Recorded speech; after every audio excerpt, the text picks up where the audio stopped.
প্রিয় দর্শক, আসসালামু আলাইকুম ওয়া রাহমাতুল্লাহি ওয়া বারাকাতুহু। তাসবিহ চ্যানেলে আপনাকে শুভেচ্ছা ও অভিনন্দন। সম্মানিত দর্শক, আজকের আমলটি তাদের জন্য যারা ডিপ্রেশনে আছেন, হতাশায় ভুগতেছেন, নাকামি এবং ব্যর্থতা যাদের ঘিরে ফেলেছে। সকল নাকামি, সকল ব্যর্থতা দূর হয়ে যাবে সূর্যের কিরণে। সূরা দোহার ছোট এই আমলটি করুন। সূরা দোহা কোরআনের 93তম সূরা। এটি মক্কায় অবতীর্ণ। এর আয়াত সংখ্যা 11টি। এ সূরাটি নাজিল হওয়ার আগে বেশ কিছুদিন কুরআন নাজিল হওয়া ও ওহী আসা বন্ধ ছিল। নবীজি এ কারণে খুবই অস্থির ও দুশ্চিন্তাগ্রস্ত ছিলেন। তিনি ভেবেছিলেন হয়তো আল্লাহ উনার উপর অসন্তুষ্ট হয়েছেন। সূরা দোহা নাজিল করে আল্লাহ নিশ্চিত করলেন তিনি নবীজি সাল্লাল্লাহু আলাইহি ওয়াসাল্লামের উপর অসন্তুষ্ট হননি। সূরা দোহার মধ্যে আল্লাহ পাক রব্বুল আলামিন বলেন, ওয়াদ্দুহা শপথ সূর্যের কিরণের, ওয়াল্লাইলি ইজা সাজা শপথ রাত্রি যখন তা গভীর হয়, মা ওয়াদ্দাআকা রব্বুকা ওয়া মা ক্বালা আপনার রব আপনাকে ত্যাগ করেননি এবং আপনার প্রতি বিরূপ হননি। ওয়ালাল আখিরাতু খায়রুল লাকা মিনাল উলা অবশ্যই তোমার পরবর্তী সময় পূর্ববর্তী সময়ের চেয়ে উত্তম। ওয়ালা সাওফা ইউতিকা রব্বুকা ফাতারদা অচিরেই তোমার রব তোমাকে দান করবেন, ফলে তুমি সন্তুষ্ট হবে। আলাম ইয়াজিদকা ইয়াতীমান ফাআওয়া তিনি কি তোমাকে এতিম অবস্থায় পাননি, তারপর তিনি আশ্রয় দিয়েছেন। ওয়াওয়াজাদাকা দাল্লান ফাহাদা তিনি তোমাকে পেয়েছেন পথহারা, তারপর পথ দেখিয়েছেন। ওয়াওয়াজাদাকা আইলান ফাআগনা তিনি তোমাকে পেয়েছেন নিঃস্ব, তারপর অভাবমুক্ত করেছেন।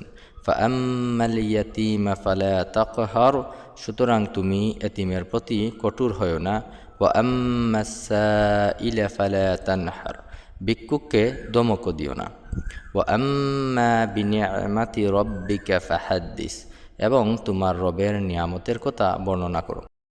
বন্ধুরা, এ সূরার মধ্য থেকে আমরা যে 5টি শিক্ষা পাই তা অবশ্যই আমাদের মেনে চলতে হবে।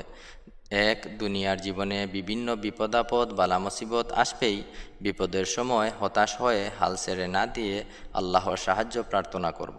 দুনিয়ার কষ্টের প্রতিদান দুনিয়াতেই বা আখিরাতে আমরা পাব, এ বিশ্বাস রাখতে হবে। 2. আমাদের উপর আল্লাহর যে বহু অনুগ্রহ ও নেয়ামত আছে, অতীতে আল্লাহ যে বিভিন্নভাবে আমাদের সম্মানিত ও সমৃদ্ধ করেছেন, বিপদের সময় সেগুলোর কথা বেশি বেশি স্মরণ করতে হবে এবং আল্লাহর শুকর আদায় করতে হবে, ধৈর্য ধারণ করতে হবে। 3. আল্লাহর অপার অনুগ্রহ ও অগণিত নিয়ামতের কথা স্মরণ করে আল্লাহর পূর্ণ আনুগত্যে নিজেকে সমর্পণ করতে হবে, ওনার নির্দেশগুলো পালন করতে হবে, নিষেধগুলো থেকে বিরত থাকতে হবে। 4. অসহায় এতিম ভিক্ষুক ও দরিদ্র মানুষের সাথে উত্তম আচরণ করতে হবে, তাদেরকে যথাসাধ্য সাহায্য করতে হবে। সাহায্য করতে না পারলেও সুন্দরভাবে বিদায় দিতে হবে। ধমক দিয়ে কথা বলবেন না, খারাপ ব্যবহার করবেন না। 5. আল্লাহর নেয়ামত দান করলে কাজ ও বেশভূষায় তা প্রকাশ করবেন। আল্লাহ সমৃদ্ধি ও সচ্ছলতা দান করার পরও দারিদ্র্যের বেশ ধারণ করবেন না, দরিদ্রের মতো আচরণ করবেন না, কৃপণতা করবেন না। সম্মানিত বন্ধুরা, চলুন সূরা দোহার বিশেষ এই আমলের নিয়ম সম্পর্কে জেনে নেওয়া যাক। দিনের বেলা যখন সূর্য কিরণ দেয়, জোহরের ওয়াক্তের আগে অজু করে 2 রাকাত সালাতুল দোহার নামাজ পড়বেন। নামাজ শেষে 11 বার দুরূদ শরীফ পড়বেন, 100 বার পড়বেন সূরা দোহা। আবার 11 বার দুরূদ শরীফ পড়বেন। সিজদায় পড়ে আল্লাহর কাছে চাইবেন, আপনার সকল দুঃখ বেদনা চাও পাওয়ার কথা আল্লাহর কাছে বলবেন। বন্ধুরা, যেহেতু আল্লাহ পাক সূরা দোহার 5ম আয়াতের মধ্যে বলেছেন অচিরেই তোমার রব তোমাকে দান করবেন, ফলে তুমি সন্তুষ্ট হবে, সেহেতু আল্লাহ পাক আপনাকে দিবেন আপনি যা চান। আপনার সকল হতাশা ব্যর্থতা গ্লানি দূর করে দিবেন। আপনি যা হারিয়েছেন তার থেকেও উত্তম আপনাকে ফিরিয়ে দিবেন ইনশাআল্লাহ।